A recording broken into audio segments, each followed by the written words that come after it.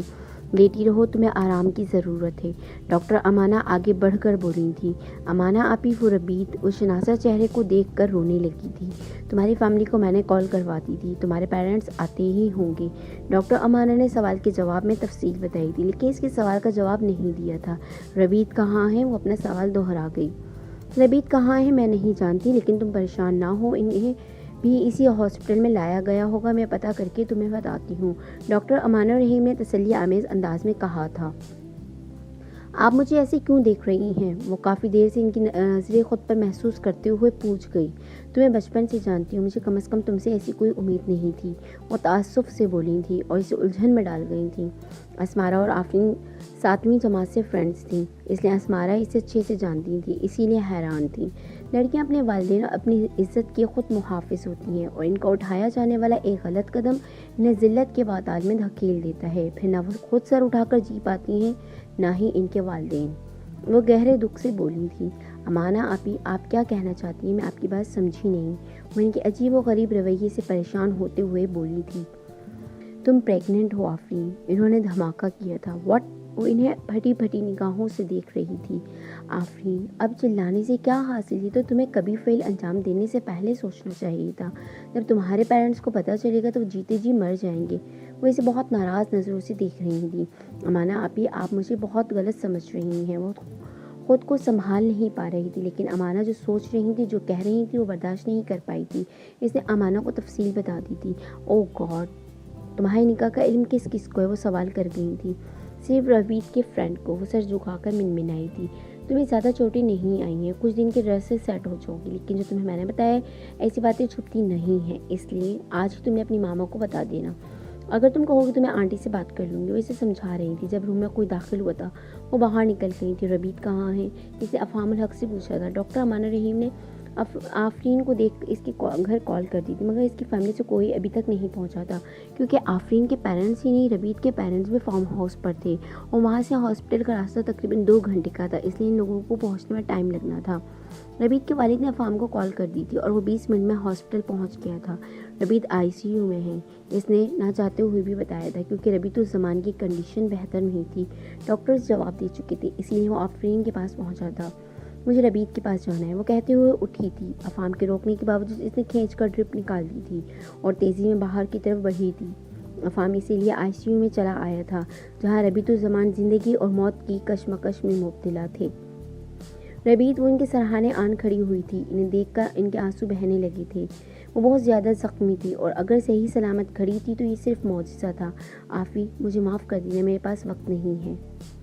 مجھے لگتا ہے میں ہمارے رشتے کی حقیقت بتائے بنا دنیا سے چلا جاؤں گا۔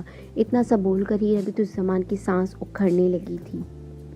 ربیع، آپ کو کچھ نہیں ہوگا، آپ مجھے چھوڑ کر نہیں جا سکتے، آپ کو اپنی آفرین اور دنیا میں آنے والے بچے کے لیے جینا ہوگا۔ وہ ان کا ہاتھ تھام کر بہت روتے ہوئے بولی تھی، ان کی مایوس نگاہوں میں چمک سی لہرائی تھی۔ افہام بری طرح چونک کر آفرین کو دیکھنے لگا تھا۔ آج کی قسط یہیں اختتام پذیر ہوئی۔ امید کرتے ہیں آپ کو ہماری یہ کاوش پسند آئی ہوگی۔ ناول اور ویڈیو سے متعلق اپنا فیڈ بیک کمنٹ باکس میں ضرور دیں۔ عید الاضحیٰ اسپیشل ناول عہد مل کر نبھائیں گے کہ چوتھی قسط کے ساتھ بہت جلد حاضر ہوں گے۔ جاتے جاتے ہماری وہی پرانی درخواست دعاؤں میں یاد رکھیں اور ہمارے چینل کو سبسکرائب کریں تاکہ ہماری ہر نئی ویڈیو آپ کو بر وقت ملے۔ شکریہ۔ اگلی قسط تک کے لیے اللہ نگہبان۔